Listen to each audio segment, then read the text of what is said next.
Welcome into another edition of the Autzen Audibles Podcast. I'm Matt Prehm, Erik Skopil, Jared Mack on the show, and it's another day where we're discussing spring football. March 10th is the first day of practice or camp of the season for the Ducks. Less than 2 weeks away now. It's crazy to sound. We've discussed quarterbacks, running backs, tight ends, wide receivers, and now on today's show, we are going to dive into the offensive line, a unit that going into camp, I think I probably speak for all three of us. I hope I do. This is probably the best unit on the team. One that's the deepest, the one that's got the most experience, and one that I think I'll say it just for myself. I think there's a couple NFL guys on this team. 2022 will be a very important season for Oregon, and the offensive line will shoulder a lot of the workload. One that was in 2021 the 13th best rushing offense per average in the country. And basically, Erik's going to go into who's back. The expectations should be that number goes up. Yeah, I mean, we've talked a lot on these offensive podcasts about lack of continuity and how they have to. It's everyone basically. I mean, George Moore is gone. That's a significant departure. But your next 7, 8, 9 guys are all back, including 5 guys who started more than 8 games last year. I'll go from left to right on the offensive line. TJ Bass, I think he's back. I think he'll be the starting left tackle. Ryan Walk is back. I think he'll start at left guard again. Alex Forsythe is back. I think he's your starting center. Stephen Jones is back. I think he'll start at right guard. And Malasala Amave-Lalu is back, and he'll start at right tackle. How about that, Jared? That was maybe my best. Good. That was really good. Best Big Sala ever. I'll pat myself on the back for that. I know those listening can tell me that it was terrible, but that's the best I've ever done. So, and then it doesn't end there. Oregon has 16 total offensive linemen on the roster for 2022 right now. And all but 3 of them are returners. Also back, and I'm going left to right again here for my 2 deep, which I know we'll get to later, but just because there's so many names to get through, I figured why not organize it kind of like this. I have Jalen Jeffers, left tackle, Marcus Harper, left guard, Jackson Powers-Johnson, center. And I know we've got to discuss if he's playing offense or defense. That could kind of, that's an interesting dynamic to consider. Feope Lalu at right guard, and then Dawson Jaramillo at right tackle, all back, all guys who I think have a chance to play a decent amount. And if you have injuries, you feel pretty good about. Powers Johnson and Jaramillo played a lot last year in instances where they needed to replace players, but also just in kind of a rotation. And then before I toss it to Jared, I've got 3 more names to mention who are guys who are also back. Jonathan Dennis, who you could probably make an argument deserves to be on that second line there, maybe over a Harper or a Feope. But I don't know. It's kind of hard to. And maybe if Jackson Powers-Johnson's playing defense, there's your backup center, or Harper's your backup center, and Jonathan's your left guard or something. And then the other 2 are 2 players who redshirt didn't play at all last year because of injury, Jonah Miller and Bram Walden. So there it is. There's your 13 offensive line returners, a group that has 53 combined starts. And frankly, as Matt said, I think is at least the group you feel most confident about right now going into spring ball. Is kind of your group that you're going to lean upon offensively. Oregon adds to their 13, bringing in 3 more offensive line recruits in the 2022 cycle. Kawika Rogers, Michael Wooten, and Dave Iuli. All 3 of those guys signed with Lanning. Kawika Rogers was probably the first, if not the second, player to commit to Dan Lanning in this new era of Oregon football. Dave Iuli is the prized recruit here. 4-star consensus, top 200 guy in the country. Came down to Oregon versus Miami in his recruiting with Mario Cristobal down in Miami, but he ended up deciding on signing with Oregon. So that was a big win for Oregon and Dan Lanning and new offensive line coach Adrian Clem. Clem comes over from the Pittsburgh Steelers. He's been their offensive line coach for the past 3 seasons, I believe, in Pittsburgh. The first draft pick of the Bill Belichick era in New England. So Patriot legend. So Adrian Clem will have quite the shoes to fill with Alex Mirabal and Coach Cristobal gone. The offensive line was a strength for every year that Oregon had. Even 2020, where it seemed like a down year, they were still a good unit. But just like Erik mentioned, there's 13 quality players on this offensive line group. Guys that if they get into the game, you wouldn't be surprised to see their names announced. So these three guys, and Rogers, Wooten, and Iuli, they're going to have some tough sledding trying to get and break into this rotation. I think Iuli probably has the best chance as an interior offensive lineman, just because there's not as much of depth there. And at least on the starting offensive group, left tackle is clearly solidified with TJ Bass, Sala, and that group at right tackle. Sala really came on down strong towards the end of the season and solidified himself as probably the starting right tackle going into 2022. But Iuli has a couple guys in front of him with Dennis and Marcus Harper and Jackson Powers Johnson if he plays offense. If he's an offensive lineman this year, we'll get into that later. But all in all, I think for this recruiting cycle, I think it was a good one for Oregon into their offensive line group. Obviously, you had five-star Kelvin Banks Jr. committed at one point, but he's at Texas now. That's some of the losses that they got from losing Cristobal and Mirabal in their offensive line. But I think all in all, it's a solid group that's coming in, and just an eye on Michael Wooten. He's a three-star recruit, but he's really risen in the terms of like where he started when he committed to Oregon. I think he was ranked in like the 1100s for national recruits, and now he's sitting at 600 overall for the 24/7 Sports Composite. Just something to keep an eye on. He's a big body, 6'6". He's that Mario Crystal type of mold that he wanted to bring in. Big guy, athletic. So hopefully the new strength and conditioning staff can get involved with him and potentially turn him into some tackle prospect. We should note that when Cristobal left for Miami, offensive line coach Alex Mirabal followed with him.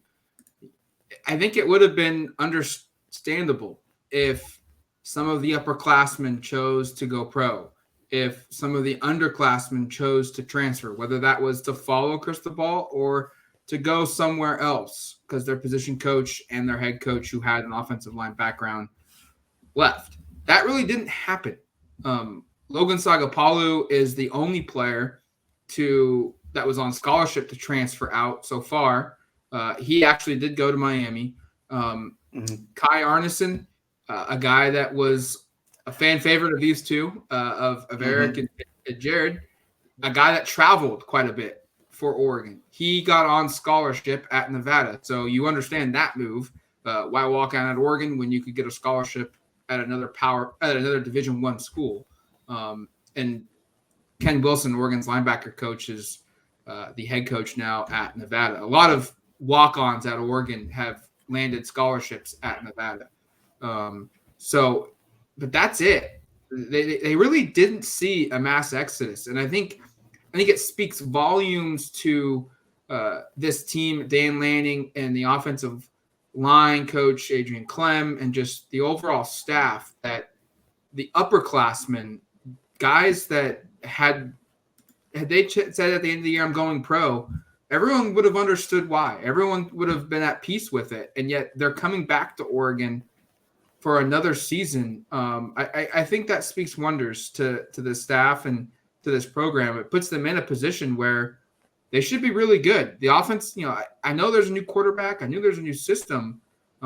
We kind of know who the front runners are to get this job, so we don't really need to spend much time there. But I think this elevates the standard of the expectations from this group in 2022 with all these guys back. Doesn't it remind you a little of 19, where you had that whole group back on that Rose Bowl year, and it was the same kind of thing? You had 5 guys who started a lot of games. You had a couple of guys who were pretty clearly capable of contributing as reserves, and like a Brady Aiello who started a bunch of games through his career. Kind of has that same feel. I'm not going to – there's no Penei Sewell, so we won't compare that. There's no. I don't think there's a first-round draft pick among this group. Probably not even maybe a top 3.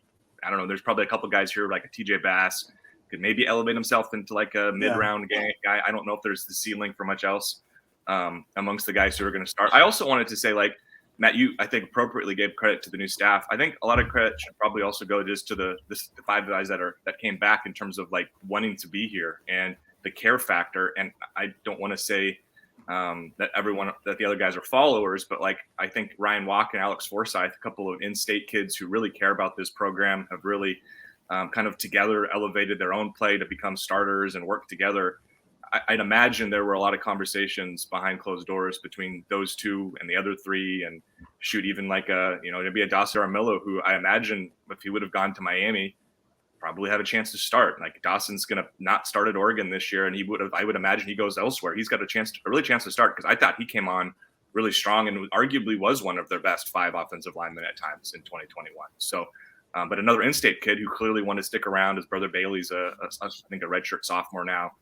So there's just, I think the in-state factor actually really kind of paid off for Oregon. You think 3 of their top 6 or 7 guys are kids from the state. Ryan Walk is from Sheldon High School, just down the road from Autzen. So I think that part stands out as well. But regardless of exactly how this came on behind the scenes, it is a huge credit to just the collective group and the staff for making this happen. Because as Matt said, like, these guys could have been pulled in a lot of different directions. There would have been opportunities to, I'm sure, go and play at Miami, go play at other schools, go pro for a couple of these guys. And yet they're all back. And like I said, I think you can draw some similarities to 2019, where have got a group that's been together for a couple of years as starters, and you hope their final year together is really special, like it was for that 19 team.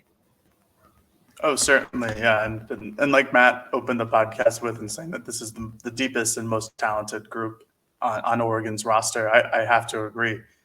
You really have 7, 8, 9 guys who at least I would be comfortable seeing play.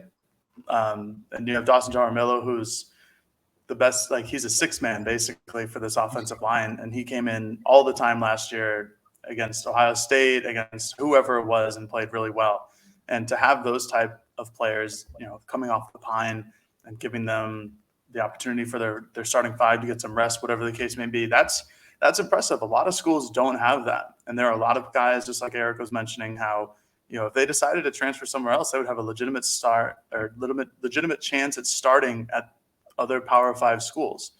And so Oregon, with this offensive line, they don't have to worry about that. And not worrying about your offensive line is something that is really significant in football, whether at the professional or college level, because that provides stability for your offense in general. Your quarterback doesn't have to really worry about, who's coming off the edge and who's going to hit me in my back, because I don't really trust my left tackle, or I don't trust my right tackle if I'm a lefty.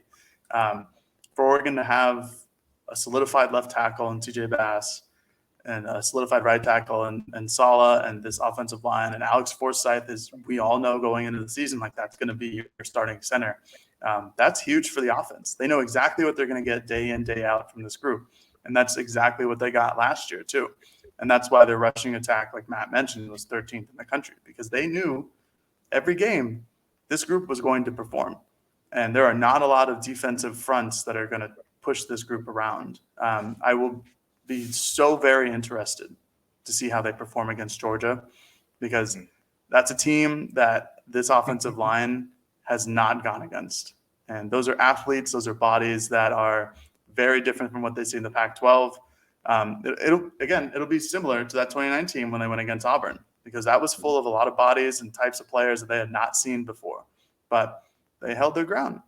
And I would expect, with the chemistry and camaraderie of this unit, I'd expect them to do well, to hold their ground and kind of push back. So this is honestly one of my most excited groups to watch going into spring camp, and then obviously going into football season. And I'm just looking to see if somebody on the bench makes a push at, starting at right guard or left guard, because that's been the narrative the last 2 years of who's going to take Ryan Walk's position, even though he has proved it for 2 years now that he deserves to start at whatever position he's going at. All right, we're going to take a quick break. When we come back, we'll discuss some things that we're looking to see play out during spring ball, and some questions that we have with this position unit.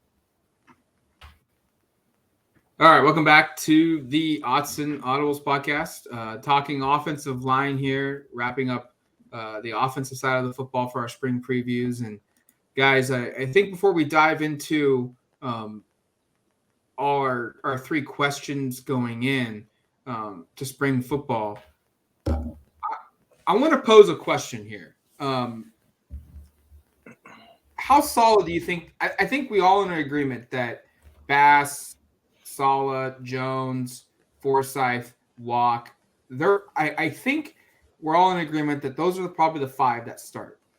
I wonder, is it as just, hey, Bass is your left tackle, Saleh is your right tackle, Jones and Walk are your guards, and Forsyth is your center? Or could we see, because Saleh can play guard and tackle, because Jones can play guard and tackle, and because Bass has shown that he can play guard and tackle, I kind of wonder, is maybe the question not who's the starting 5, but where do these 5 guys start at? That's maybe one of the questions going into spring football. That was my question, Matt, and I think it's the one you have to start with, because every single one of these guys has played different spots besides Forsyth the last 2 years, like literally, and some of them have played. I mean, TJ Bass played left and right guard, I believe, in 2020, and last year left guard, left tackle. I mean, Malasalah's played on the right side, right guard, right tackle. I think Jones has played left tackle in spring. I mean, all these guys have moved around a ton. Ryan Walk played center last year for 3 games. There's Dawson Jaramillo is capable of playing, I think, every spot on the line, supposedly. So, I mean, there is so much positional versatility, and now you've got new eyes on the group with Clem here. Maybe he looks around and goes, okay, these are our best 5, but I actually think Stephen Jones projects as a better left tackle than TJ Bass does, so I'm going to make that move. And I actually think Ryan Walk's a better center than Alex Forsyth. I mean, these are all hypotheticals, but I could totally see something like that happening. And that's, to me, I mean, jumping ahead on my question, that was my big question, is like, could we see, kind of the deck shuffled and kind of, you put out your whole cards and maybe things kind of look a little different. I wouldn't be surprised at all to see some of that. I guess the question I would also have is could they see new eyes on like a Dawson Jaramillo or a Jackson Towers Johnson to have them kind of enter this conversation potentially? I mean, I don't think you can write that off either. I think you've got 7 guys who, like, I feel really confident with the 5 we've mentioned being your starters, because those guys, again, have like 50-something combined starts just in the last year. But I could see both those guys are pretty talented, maybe creating some real competition. And we get through spring practice, and one of the talking points as we get into the spring game is we actually have 7 or 8 guys we think are capable of starting, and it's not as cut and dry as we thought it was coming in, where we thought we had 5 guys and it was left to right, whatever we just said. So I think that's a real legitimate question, Matt, and that's my big one going in. My question going into that segment was going to be something similar. It was basically just, are we done with the hockey line shifts? Yeah. Is that like, are we still going to do this? Because I thought that was one of the stranger things that I've seen from an offensive line group for basically all of the season. I think it kind of solidified itself when Oregon's offensive line had enough injuries where they couldn't really go back and forth between people. But, it would be 2 drives of this 5 and then 2 drives of another 5 and then 2 drives of a different 5. I never understood it. And I don't think we ever got a clear enough explanation from either Cristobal or Mirabal as to why it makes any sense. I don't know anything, but I would anticipate that not happening again, just because that doesn't happen in general. So I think it'll happen during spring camp just to see what's going on, just for all the reasons that you guys just outlined, where they've had a lot of guys play a lot of different positions, and even their guys on the bench with Jaramillo and Powers Johnson, they can all play different positions as well. I mean, Powers Johnson can play defense at a collegiate level, so that's pretty interesting. But I think that Clem is going to have, honestly, fun in learning what these guys can do at different positions. Plus, you still have Marcus Harper, who's a talented offensive line prospect in his own right, a center or guard. You have Jonathan Dennis, who was on the 2 deep before he was injured last season. So if he's coming back and he's fully healthy, I expect him to make some sort of push at somebody's position. And for Agent Clem, Erik, like you said, it's new eyes. He could see somebody and see a lot more talent in them than the old staff did, or he could see somebody and not see as much talent as the old staff did. And so that'll be, really interesting to watch in spring ball, just to see where everybody lines up, who's a new guy who's making an impact. Maybe Iuli comes in, maybe Wooten comes in and makes an impact at the tackle position.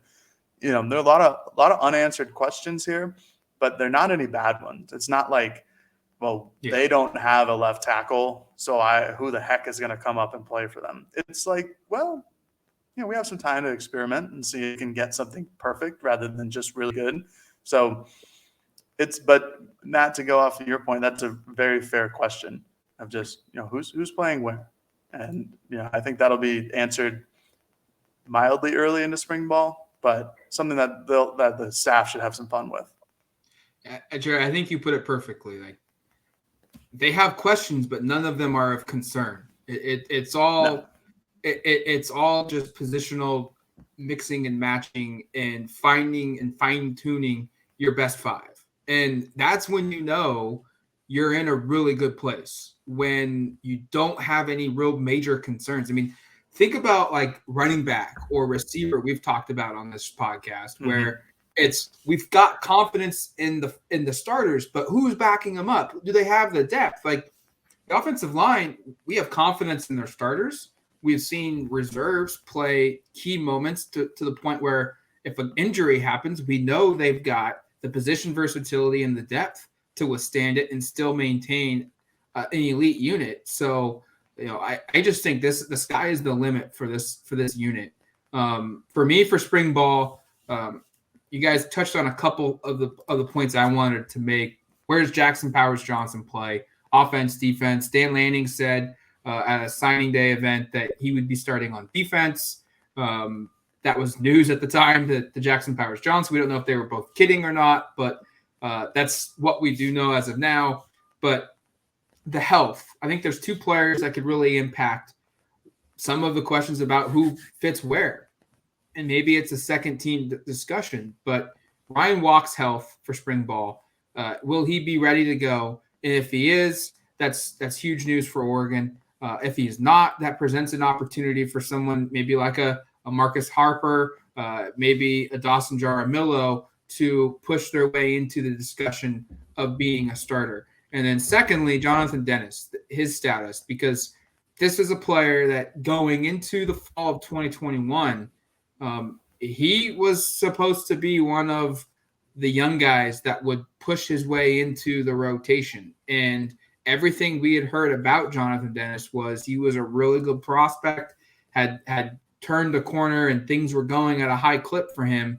Then he got hurt, was lost for the season. Will he be available? And what is his just, I guess, skill status like right now? Is he going to be just like a bike, picking it up and as if he'd never left and right back in the mix, or is he going to need some time? I think those are two questions I'm looking at. And then another one is just Bram Walden and Jonah Miller were two players that came to Oregon, highly regarded. And both of them suffered injuries, were out all of 2021. Those are guys that should be healthy now, should be ready to go. How quickly can they adapt and get themselves back into the mix here? Yeah, on Dennis, just a thought here that I had, because I think it's a great one, and I think I've probably overlooked him a little bit, but like, he's from Florida. Yeah. The coaches who recruited him are now coaching in Florida. He could very easily have taken off and followed them. In fact, I think at one point we kind of expected he would. The fact that he stuck around to me signifies he clearly likes it out here and is enjoying his time, and his 2 years have been significant enough, even though one was a COVID year, for him to feel like this is home. And the other part is I imagine he feels like he has a legitimate chance to play, because if he didn't think he could play, it would be really easy to transfer back to Miami. Yep. That's not exactly his hometown, like back to his home state and finish his career out there with probably equal or better chance of starting. So I imagine Dennis is feeling pretty decent about things. We've already spoken a little bit Jackson Powers-Johnson. We've spoken a little bit about Walk. I don't know if there's much more to add. I do think on the Miller-Walden part, I think those are also good names to mention, Matt. I'm happy you brought that up. Miller, I'm really curious to see how his body looks. I mean, he looked like a tight end last fall. He, I think, was dealing with something that forced him to lose a lot of weight. I mean, he looked like he was 6'6", 250, 260 at most. Has he put on enough weight to really actually have a chance to contribute, or is that still another year away prospect? Walden is one where you remember that recruiting class, and he was a big time recruit and was expected to come in and kind of challenge or maybe, I don't know, he wasn't going to play a lot, but maybe contribute to be in this conversation as a reserve interior guy, and he missed the whole season with injury. What's his status? I think that's another one to mention. And again, we talk about the depth here. I had my starting off 5 offensive line, my second string offensive line, and then my 3 returners were Dennis, Miller, and Walden were 3 guys I didn't kind of know if they would be in that second unit. I think like all 13 of those guys, maybe Miller being the lone exception, maybe there's just 12 because I'm concerned about how he's looked physically. Maybe I got 12 guys that I think you could legitimately be like, there's reason to think they could contribute in some capacity early enough that you go into spring thinking, hey, I'm not going to be stunned if these guys all come out with some sort of praise where you feel like, hey, actually Bram Walden could be in the 2 deep come the start of fall, or hey, Jonathan Dennis may actually be the backup center or the backup left guard. So I think I'm happy, Matt, you kind of brought those 2 up because we kind of overlooked that group of players, which again, I think the depth here is pretty special, even though a lot of these guys haven't played yet. So I kind of already talked about my question earlier, but I'll wing it just a little bit. I think I'm going to go into the spring game looking at who's the offensive guard who plays well that people start clamoring to take over for Ryan Walk. And we'll kind of go from there. It could be a Harper, it could be a Dennis, it could be Walden if Oregon staff decides he's a better interior offensive lineman. He was recruited as a tackle. A little short for a tackle. I think he's listed at like 6'4", 6'5", which is quite tall, but I guess not for an offensive tackle. But I think there's going to be real legitimate competition, and it could be from Jackson Powers-Johnson if he ultimately moves to the offensive line. I've been on record multiple times saying this, but I love Jackson Powers-Johnson's game. Whenever he filled in for an injury or just it was his turn in the rotation and the line changes, he played really well. I like him more as a center than I do as a guard, but that's just a personal preference. But regardless, he plays the game so hard, and I think he could be an impact on any offensive line that he goes to. So it could be him. But, also on the flip side, Ryan Walk's pretty damn good. And, we saw some of the holes that he could create against Ohio State. We saw some of the holes that he made as a center against, Washington before he was injured and the games before that. Being able to take over for Alex Forsythe, who went down with an injury, he was a multi-year starter at center. For there to be basically no issues and drop off in production, and the running game was still there. Yeah, that's really impressive for a former walk-on. And so Walk has solidified his place, but there's always going to be somebody who comes in as a competitor who makes things interesting. And maybe it's not Ryan Walk's position that's actually interesting. Maybe it's left tackle. Maybe Bram Walden is 100% and starts living up to this top 100 recruit that he was. And maybe Sala and TJ Bass, who are, NFL draft prospects, maybe they get pushed by this guy. So I think overall, just really looking to see the positional battles and, who steps up and what position. But then again, it could all be for naught. And this 5 that we have decided is, the ideal starting 5 has just solidified themselves that much that nobody's coming close. And maybe then we see a little more of an exodus from the program. All right, that's going to do it for us here on the Autzen Audibles podcast. Next preview will be out shortly, and it will focus on the defensive line. We'll be shifting over to that defense. So if you want to catch up, we've got podcasts on quarterbacks, wide receivers, tight ends, and now the offensive line. Full features on the offensive line are also up on duckterritory.com, so make sure to check that out as well.